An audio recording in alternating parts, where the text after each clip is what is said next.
2026 সালের 20 ফেব্রুয়ারি শুক্রবার। আজ হচ্ছে একটা বিশেষ দিন। আজ আমার সোনামা প্রথম ভাতু খাবে। হ্যাঁ, আজ হচ্ছে আমার সোনামায়ের অন্নপ্রাশন। তো অন্নপ্রাশনের দিন সকালবেলা আমার সোনামা একদম হলুদ ড্রেস পরে, হলুদ পরি হয়ে তুলসী তলায় বসে গেছে গায়ে হলুদের জন্য। আর আশেপাশেও দেখো সবাই হলুদ। তো সেখানে কিছু ফটোশ্যুট হয়ে গেল। আজকে সেলিব্রিটি আমার সোনামা। তো ওকে বলতেই হচ্ছে না এইদিকে হেসে তাকা, এইদিকে তাকা, মানে কোনো কিছু বলে দিতে হচ্ছে না। সব মানে তোমরা দেখতেই পাচ্ছ ভিডিওতে, আমার বলার কিছু নেই। আর স্নানের সময়ও হয়ে গিয়েছিল। ওর দুই ঠাম্মি মিলেই গায়ে হলুদটা করে নিল, কিছু ফটোও তুলে নিল।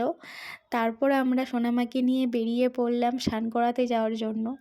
আর যেহেতু আমাদের ঘণ্টেশ্বর মন্দির সামনে, তাই জন্য স্নান করাতে গিয়েছিলাম ওই মন্দিরে, মা রত্নাবলী মায়ের পুকুরেতে। ওখানেই স্নান করানো হয়েছিল।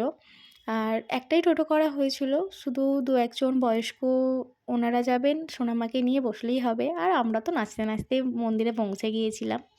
ওখানে গিয়েই প্রথমে সব মন্দিরে প্রণাম করানো হয়, তারপর স্নান করানো হয়। সেই ভিডিও ক্লিপগুলো নিতে পারিনি, কারণ আমার কোনো পার্সোনাল ক্যামেরাম্যান নেই, নিজেই নিজের ভিডিও করি। আর সেই দিনে সোনামাকে আমিই নিয়েছিলাম, তাই জন্য বিশেষ ভিডিও ক্লিপ নিতে পারিনি। তো তোমরা একটু অ্যাডজাস্ট করে নিও। আর সেদিন সময় মেনটেনেরও ব্যাপার যেহেতু ছিল, তাড়াহুড়ো করে স্নান করিয়ে আমরা সোজা বাড়ি চলে গিয়েছিলাম। আর ওদের নিয়ম ছিল বাড়িতেই পুষ্পটা খাওয়ানো, তারপরে চলে গেছিলাম আমরা প্যান্ডেলে। এই আয়োজনটা প্যান্ডেলেই হয়েছিল। আর ওদিকে ওর মামা দাদু দুজনেই খাইয়েছিল, ফটোশ্যুট ছিল। আলাদা করে ফটোশ্যুটের জন্য এই আয়োজনটা করা যেহেতু। আর সোনাম্মা এদিকে কী করছে তোমরা দেখতেই পারছো। আর শেষ একটা কথাই বলবো, সবাই তোমরা সোনাম্মাকে আশীর্বাদ করো।